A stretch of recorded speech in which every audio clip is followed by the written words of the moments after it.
Hi, you might be wondering, what is an electromagnet and how does it work? Before we get into it, let's look into the creation of this magnet.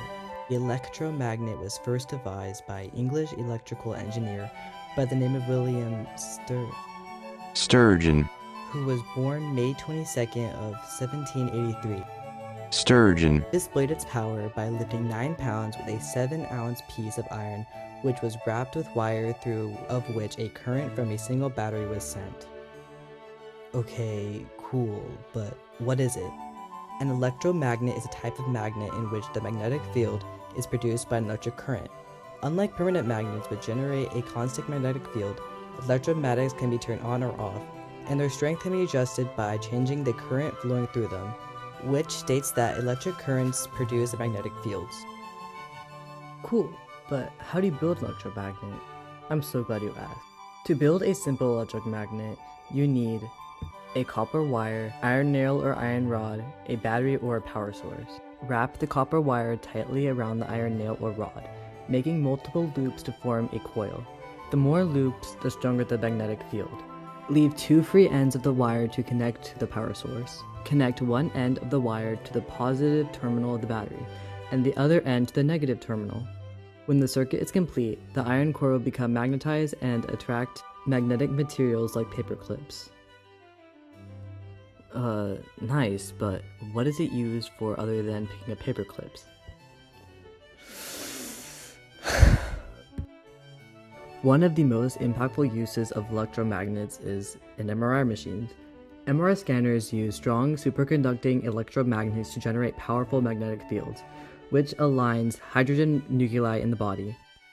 When radio frequency pulse is applied, the nuclei shift in alignment, and as they return to the original state, they emit signals.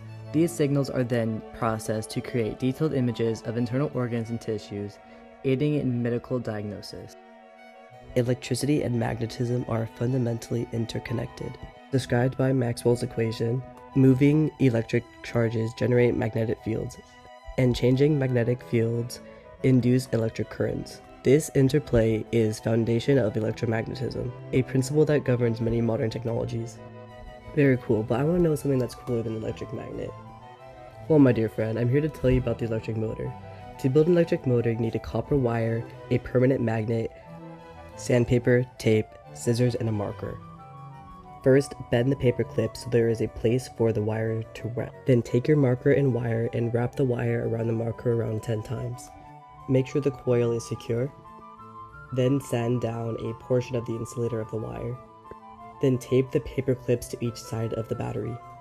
Then put your masterpiece of a coil into the paper clips. If you think it's ready, put a magnet and see if it will spin. You definitely won't get it the first time, but when you do, it'll be really fun. This is my masterpiece.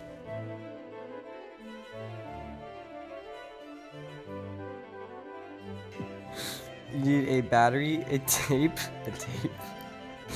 Okay, a tape. Preferably. First, bend the paper. A small magnet.